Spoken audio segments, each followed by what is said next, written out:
بسم الله الرحمن الرحيم الحمد لله رب العالمين والصلاة والسلام على سيدنا محمد وأهل بيته الطيبين الطاهرين اللهم صل على محمد وآل محمد وعجل فرجهم.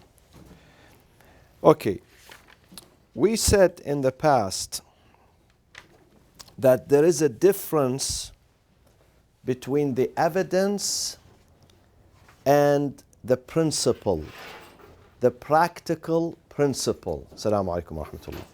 What is the practical principle and what is the evidence, dalil? What is the difference between them? Which one comes first? The evidence, exactly. So the jurist, first of all, starts searching about the evidence. Now, when he does not find an evidence, he goes to the practical principle, al-asl al-amali, to support his argument. So which is stronger now? The evidence, definitely, because it's number one. It's number one. They search. When they don't find the evidence, then the substitute is the practical principle. It's the substitute, not the original. So the original is the evidence. The aslul amali, practical stand or principle, is the substitute. So it's less powerful. And it does not, what did we say about it last time? Does it guarantee the reality? It does not. But then the lawgiver says, that's the only way you have. I'm not going to send you an angel and tell you this is halal or haram. No, use your brain. I'm not going to send you an angel. I'm going to show you the way. The way may lead and may not lead, but you have to follow that way. Okay? While the evidence is qat', is certainty. The evidence is solid, is powerful. Either ayah in the Quran or an authentic hadith. It's powerful.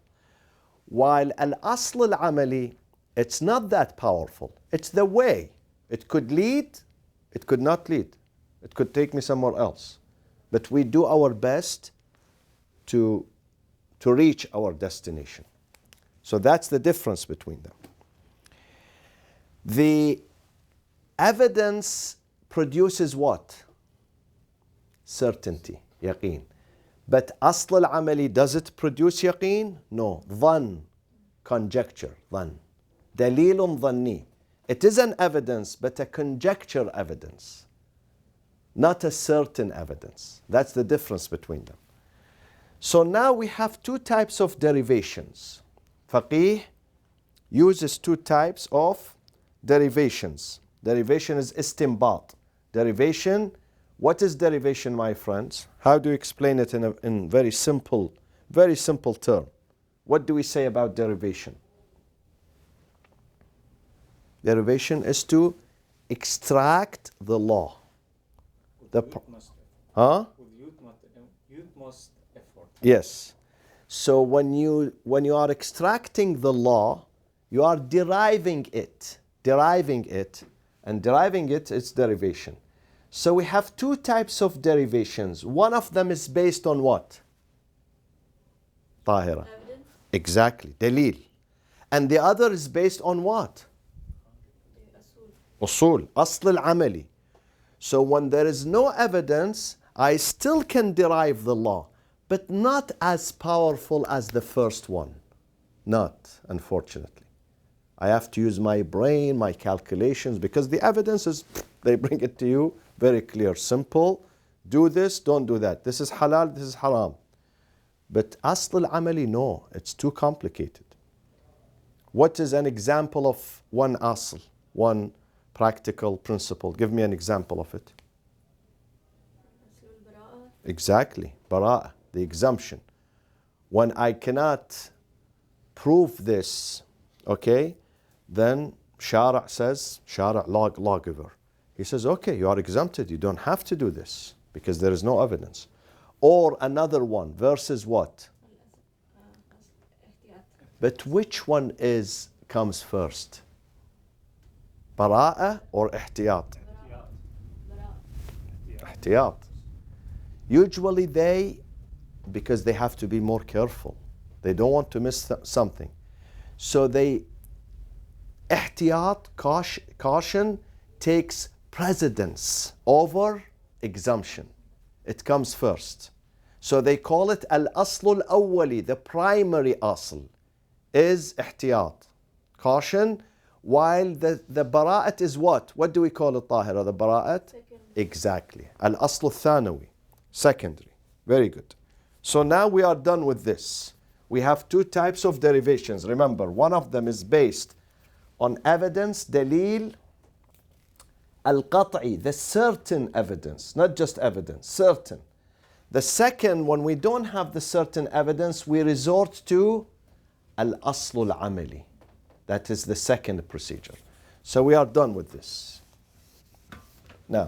Now, if someone asks you, what's the difference between evidence, dalil, and asl? What's the difference? You have to know the difference. So what's the difference? Exactly. The evidence, I know I am going to meet certainty, the reality. While,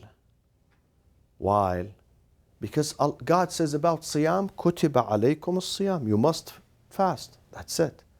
I know siyam is wajib. It's not mustahab, it's wajib. During the month of Ramadan, it's mandatory. I have an evidence, very clear, very crystal clear. There is no ambiguity in it, very clear. While asl al-amali is not, I have many options, I really don't know what to do. There could be maybe an evidence, I did not see it, I bypassed it maybe. So it's not qat'i, it's dhan. I say most likely it's this, but I can't say 100%. While with the first one, I can say 100%. Yes, Dr. Ali. Say so. The conjecture, does it? I don't know if we talked about it. Does it become sometimes powerful enough to become qat'i? The lawgiver says, although it is conjecture, but I consider it, I have value for it. So follow it, do that. But that does not mean it's certainty. It says it's, because if I don't, if he says there is no value of it, I would remain confused and I don't know the answer. I don't know the answer. I can't answer many things in my life. So he says, listen, although this path is not the path of certainty, but I endorse it. I accept it from you. Hujjah, sort of. Exactly. It becomes hujjah. It becomes hujjah. It becomes hujjah, so you don't have to worry. As long as you are following the procedure, you don't have to. I give value to it. Although in the Quran, God says, don't follow conjecture, don't follow doubt. But here I reach a deadlock. I can't find an answer. So he gives value to it, an endorsement to it. And he says, I accept it, and it's become hujjah, just like the ilm, the knowledge. Ilm is hujjah, dhan also becomes hujjah. Okay? And becomes acceptable. So Sayyid, does that mean with them, then that you won't be held responsible? No. Absolutely not. Because he gave permission. He gave validity to it. So he cannot take it away. He gave me validity. He said when evidence is missing, then the substitute is this. And I endorse it. I know it does not reach the level of ilm. I know it's below that, but I accept it from you. So if you make a mistake, leave it on me. I'm not going to charge you. Yeah, and this is why fuqaha today, they issue fatwa. Because it's a big risk, but he says, he authorized me. I could be right, I could be wrong. If I am right, I'm getting credit. If I'm wrong and I did this while I'm qualified, not that I'm not, because some of them are not faqih, they are not jurists. But if he's a true jurist and he's following what he's supposed to follow and do, then he's excused if he if he has a mistake. Okay? Yes, Nadeem? Yeah, I mean, in the future, if there is a fatwa and someone proves it wrong, then He does not bear the faqih does not bear the consequences. And this is why you find some of them for 20, 30 years, he has this fatwa, then after that he changes his opinion. He gives another fatwa. While he did this for 30 years, he was holding to this opinion. He says, no, I changed my mind. I studied further, I investigated further, I read about it, and I found another, So he changed it 180 degrees. it's similar to science when they say, oh, we have this Absolutely, theory. And absolutely. eventually And medicine, sometimes medicine, take this medicine after 20 years, no, this causes cancer, now stop doing it, It's growing, they grow. Fiqh also grows with time. Okay, so this is the first point. Now, we spoke about the contradiction between the evidences. Now forget about the practical principle. Also, forget about it for 1 second. Let's only speak about dalil, ad-dalil. Okay, ad-dalil, and the plural is al-adillah. Now, we said last time, some of these dalil, which is a text, we don't see the Imam now, we don't hear his voice. We read his hadith written in a book, text, okay? So the evidence is what? Is a text. Okay? We read a text, which is hadith, okay? Now some of these texts, they contradict each other.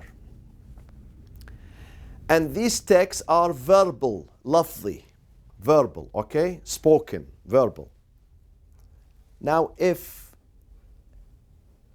can two authentic texts contradict each other?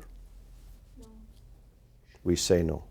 If they are authentic, if they are 100% authentic, coming from an infallible Imam, Ma'soom, impossible, they would not contradict each other.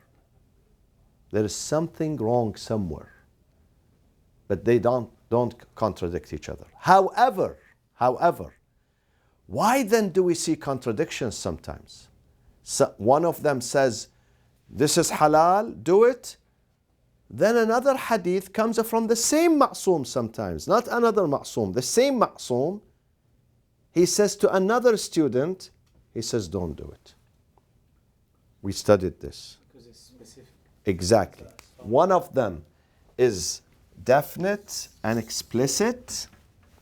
Definite and explicit. Versus what? The other one is apparent. It's not definite. It's not the same power. This is 100%. We are sure of it. 100%. This is what? 70%. So which one do we take in this case? We take the 100%. We take what is explicit. Sarih. Explicit means sarih. Very clear. Clear-cut answer. While this one apparent, why we call it apparent, my friends? Why do we call it apparent? What's the difference between apparent and explicit? Or definite? What's the difference? There is some word that shows. The wording has two possibilities, two meanings. One of them is hurma, prohibition. When I said no, either it could be prohibition, which is the first meaning that we take, or if not, prohibition is what? The other one. Unrecommended, undesired, makruh. But then when we say no, what is the first priority? What is the first meaning of no? Hurma, prohibition. Unless proven otherwise. Unless we have what? Qarina. Qarina, contextual element. Qarina. Or very simple meaning. Qarina is indication. The indication is no, He's not saying haram. He's saying undesired, makruh. Don't. It's better not to do it. Can you repeat that again for the apparent? I mean, where does prohibition not recommended come in again? I mean, how does that relate to it? Apparent, Dr. Ali, is called what? What do we call it in Arabic? Dhuhur. What is dhuhur? Dhuhur is what we understand from this sentence. Right, What appears to me. Dhuhur means appearance. yes. يظهر لي. What appears to me is that he's saying no, so it is a prohibition. Or no, although he's saying no, but it is not prohibition. It is undesirability, makruh. So dhuhur is what appears to me. Not to me, to the faqih, to the jurist. Okay?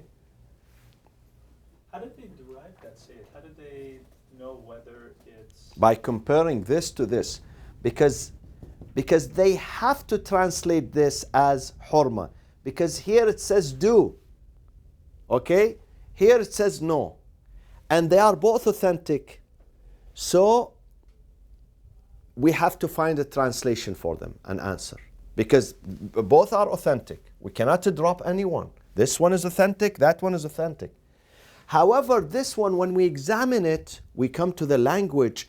La in language, la, which is no, has two meanings. The first meaning, I mean no. When I say no, have you seen some mothers when she says to her son, no? When I say no, I mean it. I mean no. But sometimes they say no, but they take it easy. Okay? So it is hurma, and the first meaning is hurma, prohibition. The second meaning is what? Of la. Huh? Not recommended. I'll give you, exactly. I'll give you an example. There is hadith, it says, do not drink the water at night while you are standing. La tashrab. So is this haram? No. Because we search to find something to support this. There is nothing that says don't drink while you are standing at night. So we take this la as what? Not as a prohibition, as Undesirable. exactly undesirability. Makruh. It's makruh to stand while you are standing. Sit and drink water. Or don't eat. The hadith says do not eat while you are walking in the street. Or even walking. Don't eat while you are walking, even at home. Sit or stand. So this la does not mean it's prohibited or it's haram. It means it's makruh. So many of these no's, okay, we don't take them as being prohibition. We use the dhuhur. We say the dhuhur of it, what appears from it is that this is undesirability. Did you get that one, Habibi? Yes. Dr. Ali? Yeah, but mostly we're talking about the stuff that you cannot do. Yeah. The stuff that you can. Yes. So, or sometimes, Dr. Ali, sometimes do. The hadith says do. Right. Do, it means you must, wajib. Yeah. But sometimes it's not wajib. Okay. It's not wajib. Sometimes it's recommended. Same thing. but- Exactly, same thing. The dhuhur, we understand that this is no. They don't mean when they said do or go or give. Okay, that's where I was sort of like, why not Exactly. use only the zones? Okay, now I get it. Exactly. Okay, so How we. much does ijma play into this? Ijma is, of course, ijma is one, a main source of derivation, main source of extracting. But ijma is not number one, okay? But it is important. It is important. But yet, ijma also, when they have ijma consensus, also they need to bring an evidence. There is no consensus without finding an evidence. So the ijma supplement the evidence. Okay? It's not a substitute. It also supplement the evidence. So what I meant by it is for like definite and explicit, there's no doubt, everybody would agree. But for apparent, to your point, when it says la, Mm. and if one person interprets that la as hurma versus another person Yeah. interprets it as And this is, that's where the ijma, does that come into play or no? there is no ijma here. Oh. When they ijma, it means all. So when some of them they say it is hurma, the other group says no. It's like the example we give about Ramadan, submerging one's head. For many years they used to say this is haram. It invalidates your fast. Sayyid Sistani came now. He says no, this is not haram. This is makruh. Because look at the hadith, which is very explicit. It says you can. You can submerge your head. So this one which says don't, they cannot contradict. Both of them are authentic. So we take the second one or the other one as what? Undesired. Exactly. Undesired. Because the first one gave us permission. It says okay. So the Imam does not contradict himself. One day he says okay, the other day he says no. So the second hadith, we say it is makruh. Try to avoid. But if you want to swim, you can swim. Okay? And submerge your head. Okay. Now, we come to the third thing. We said when they contradict each other. We come to the third thing that we spoke about, which is one hadith, one text is general. See, this text is general. The second one is what? More specific. And what example we gave to that one, my friends? Usury? Usury, interest, riba. Okay? أحل الله, this is ayah in the Quran. أحل الله البيع وحرم الربا. God forbids usury. It's general. But then they go to the specifics. They find many authentic hadith. It says a father can charge his son. So this is, we take the second one. We don't take the general. Because the specific one, what does to the general? Precedes the general. Exactly, and it narrows, okay? They call it mukhassas, qualifier. It makes the general more specific. So we take the specific one. Or we said there was another term. Which term is this, unrestricted? Do you know the term in Arabic, unrestricted? Mutlaq. Mutlaq, exactly. Mutlaq, okay? The term comes mutlaq, unrestricted, but then another hadith comes and makes it more restricted. Muqayyad. Okay, beautiful. Muqayyad. This is specific khas. This is general am. Okay? Now, what is the difference between this and this? The concept is the same. Am, khas. The khas makes the am more specific. The restricted makes the unrestricted more specific. Then what's the difference between them? We mentioned the difference last time. The essence is the same, but the wording is different. Do you remember? No? The am uses some terminology. They call it particles of generality, adawatul umum, such as what? Can you give me one example in Arabic? Kul. Kul. Al also, al. Okay, al-nas. Kul. Kul or kaffa altogether. Okay? But this one does not use these particles of generality. The mutlaq does not use it. The am uses it. And sometimes it comes in the sentence. So when it comes in the same sentence, we call it what? Attached. And when it comes in a different sentence, separated, we call it what? Detached. Or qarina munfasila. Munfasila, detached. But the first one is muttasila. Okay? But, my friends, remember, always fuqaha and jurists, always they opt and they choose what is general and what is unrestricted. Always. This is their first choice. They use what is general, am, and what is unrestricted, mutlaq, unless there is what? Exactly. So if they come across something where is no qarina, then they say this is am. This is a general ruling. This is unrestricted ruling. Unless there is qarina. And the qarina has to be powerful. Okay? So the general ruling is what? Is that things are general and unrestricted.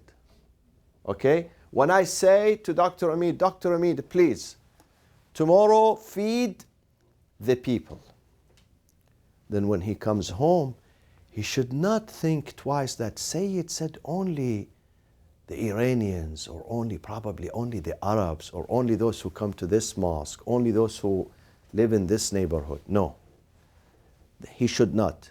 His first impression is what? Is general. He should not, unless he can find somewhere some solid evidence that this is restricted. This is not general. This is specific. So if he doesn't find, he goes what? With the general or with the unrestricted. And we have examples, many examples of that. We use them even nowadays in our debates, in our fiqhi and shari'i debates. Now, sometimes the ruling is different. There is hakim and mahkum. Hakim and mahkum. This is hakim. Ruling is hakim. And this is overruled is what? Mahkum bi'a'dam. Mahkum. Okay? And the process is called what? This process. What do we call the process? Where we have hakim versus mahkum. Hakim is the ruling. Mahkum is the overruled. What is the process? They call it it has a name. When we use this process, it has a title, a name. Very simple. It's called hukuma.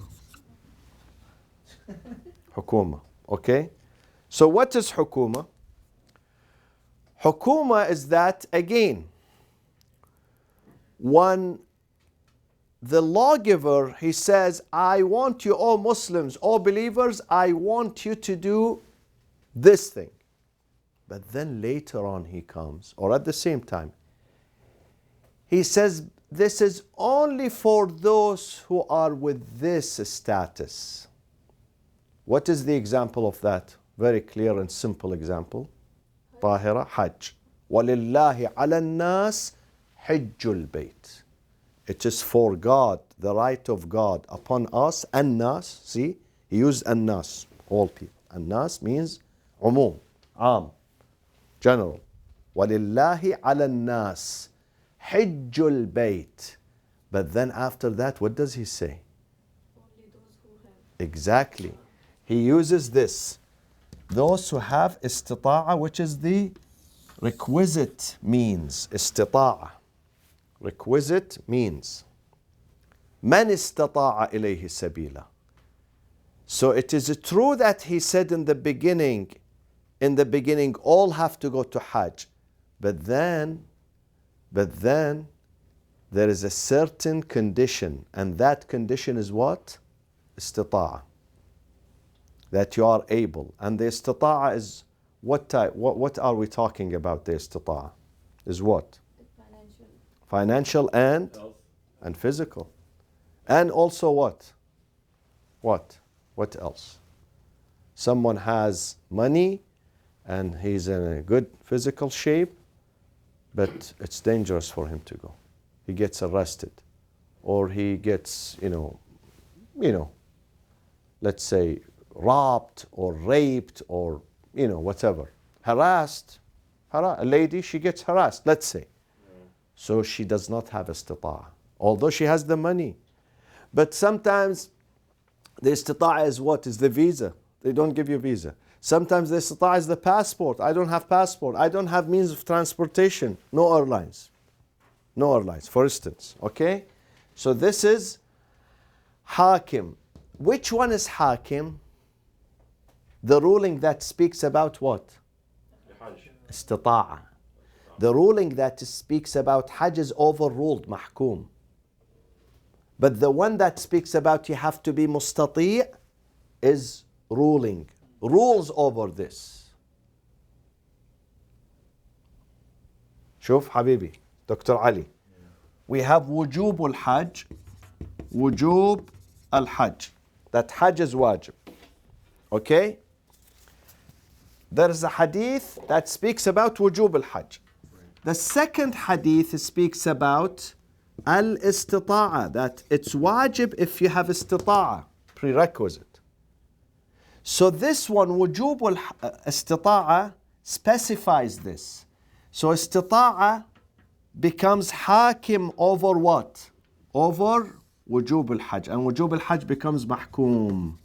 And this one hakim. This one is ruling over this. Ruling over this. Although you are a Muslim, you must go to Hajj. But there is another ruling, says only if you are mustati'. So this is called hakim. And this is mahkum. And the whole process is called hukuma. Okay? Now, these 3 or 4, if you are very smart, and all of you, mashallah, are very smart and sharp-minded, these 4 occasions and events when 2 hadiths are clashing with each other, and both of them are verbal. We gave 4 examples. 4 examples. What are the examples? Example number 1, off of your head. 2 hadiths, both of them authentic, both of them verbal.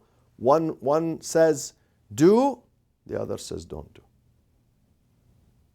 One says okay, the other says it's not okay.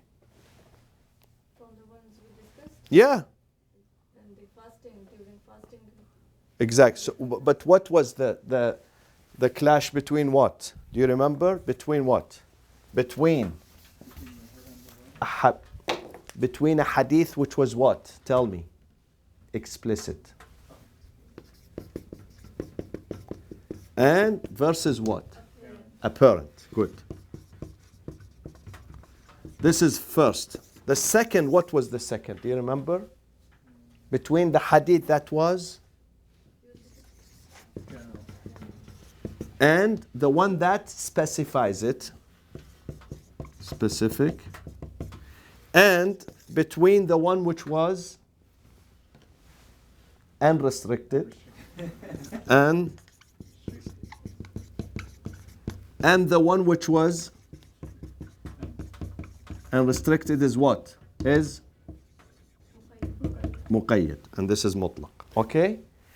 And case number 4, this one. What do we call these things?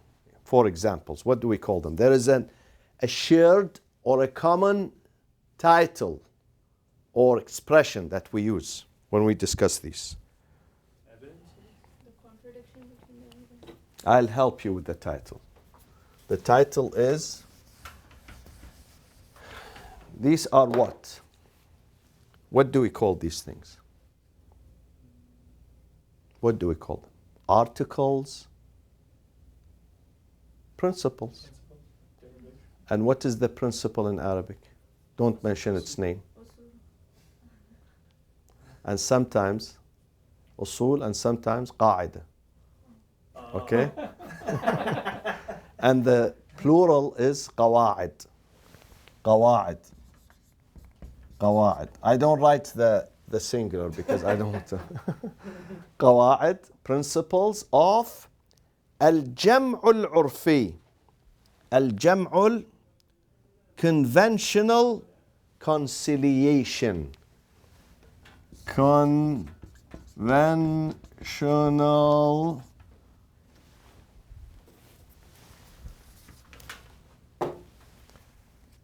conciliation قواعد الجمع العرفي. We have to conciliate between them because they crash. You know, when you conciliate between the husband and wife, when they crash with each other, they fight, you have to sit and reconciliate between them. This is exactly what we do between two hadiths. Both of them are authentic. Both of them are acceptable. We cannot throw them away. So we have to find a solution, a conciliation. Jam'. Conventional. Al-urfi. This is the things that we do. So these are 4 items. Now, if you want, you can write them, please. Okay? Let's say it with Orfi, is that a ayn? Yeah. Ayn. Al-urfi. Al-urf. Al-urf. Al-urf, but you add ya, becomes al-urfi. Okay? Now,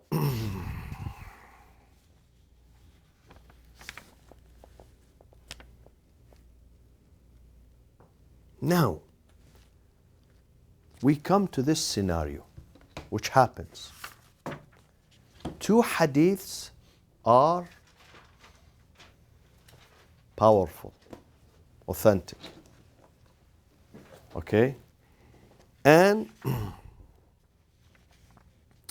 but none of them is explicit. Both of them are what? They don't reach the stage of being explicit.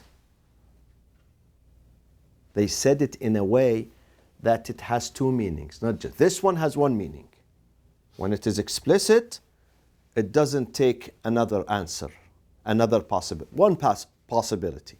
This one has more than 1 possibility. So if the 2 hadiths both, now if one of them is this, the other is this, of course we will take that one. Easy. But if both of them are this,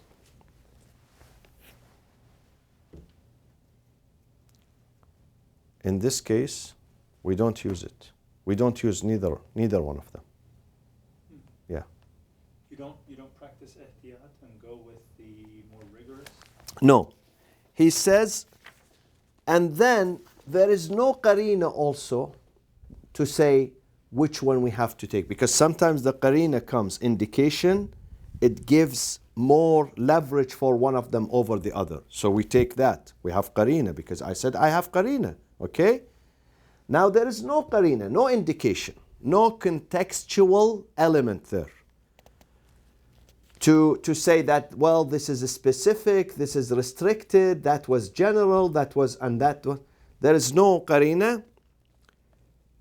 Here they say you should not take any one of them, neither one, because they are equal to each other, and there is no way you can give a preference to one over the other. Now, let me ask you this. If both hadiths are explicit, both explicit and both authentic, both powerful chain of narrators, no doubt that this hadith came from the mouth of the Ma'soom. No doubt. And they contradict. What do we do? Is that where you use ihtiyat? No, ihtiyat comes into They say you never find such hadith. Sure. You never find. Impossible. Impossible that the Ma'soom contradicts himself with 2 explicit and contradictory hadiths. Yes, he can say one explicit, the other has a apparent meaning. This happens a lot. But both of them explicit and both of them authentic, that never happens. Never happens. Okay? So they rule out this possibility. Which bucket does fish with scales fall under? Because, obviously in the Quran it says everything in the ocean is free. Again, that's depending upon interpretation, but then we have hadith that overrules. Yeah. The Quran always, when it comes to Quran and Hadith, Quran takes precedent. However, sometimes the Quran is unrestricted and general. So where do we find the specificity, or whatever? Specificity. Thank you very much. Or the restriction, we find it in the Hadith. Like أحل الله البيع. See, the Quran says God made bay', transaction, lawful. Are all transactions lawful? No. Where do we find that? The Hadith says wine is not lawful. You can't sell wine. You can't purchase. Another Hadith says swine or pork is not. You can't sell it. Neither you can buy it. Well, there are emergencies, abnormalities where you have to buy it for medicine, for something that's different. We speak about normal circumstances. Okay? Or nowadays they say drugs. Drugs. You can't. You can neither sell it nor buy it. Okay? Because it has no value. It has no value. So the general term, we find it in the Quran, أحل الله البيع. God made al-bay', and al-bay' umum. Didn't you say alif lam? Umum. God did not say أحل الله بيع. No, he said أحل الله al-bay'. Al-bay' is umum. Because we are using this article, alif lam, the al-bay'. So we have alif lam. But then in the hadith restricts this. The hadith comes and says, no, listen, it's true the Quran said. Because 80% of the purchases and transactions are halal, but 20% are not allowed. And we find this in the hadith. The same thing with seafood. God says in the Quran, we made ta'amul bahr halal for you. But not everything is halal. The hadith comes and says, yes, the Quran spoke in general term. But then the hadith comes and says, certain elements are not. Scavengers, these fish or scorpion, not scorpion, the catfish and also crabs. They are scavengers. They eat dirty, And now even science proves that these fish that have the level of mercury is high in them, it's dangerous for human beings, dangerous for mothers who are pregnant. So the restriction, we find it in the hadith. The general term in the Quran, and this is why Shi'as and Sunnis both, they say the Quran cannot function when they speak about fiqh, just fiqh, Islamic law, without hadith. Because Quran, by the way, do you know how many verses in the Quran which speaks about fiqh? Said when it was about 500. No more than 500. Some people say 350. If you are very specific, only 350. But if you open the book of fiqh, you have 50,000 rulings. Where they come from? They come from hadith. Because God says in the Quran, listen to the Prophet. We are just giving you headlines. The details are with the Prophet. The clear example, some people ask me, why Quran does not mention this or does not? This is not in the Quran, I don't accept it. I tell them, listen, do you pray? Yes, I pray. Where is it in the Quran? Aqimus salat. How do you do prayers? Does the Quran say Fajr 2 rak'ah, Dhuhr 4, Asr 4, Maghrib 3, Isha 4? Where is it? Does the Quran say how do you pray? He says pray. But how do you pray? So the details are in the hadith. The same thing with Siyam. The same thing with Hajj. Hajj has many details when you go to Hajj. It's found in the hadith. So they say the hadith is mufassir to the Quran, interpreter of the Quran. So you need the hadith side by side with the Quran. And this is what Allah says to the Prophet. He says, we sent down the Quran on you لتبين للناس.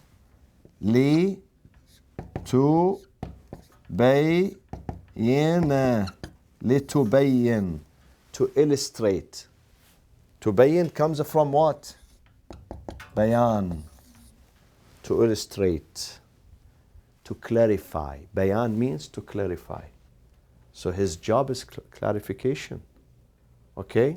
وصلى الله وسلم على سيدنا محمد وأهل بيته الطيبين الطاهرين. اللهم صل على محمد وآل محمد وعجل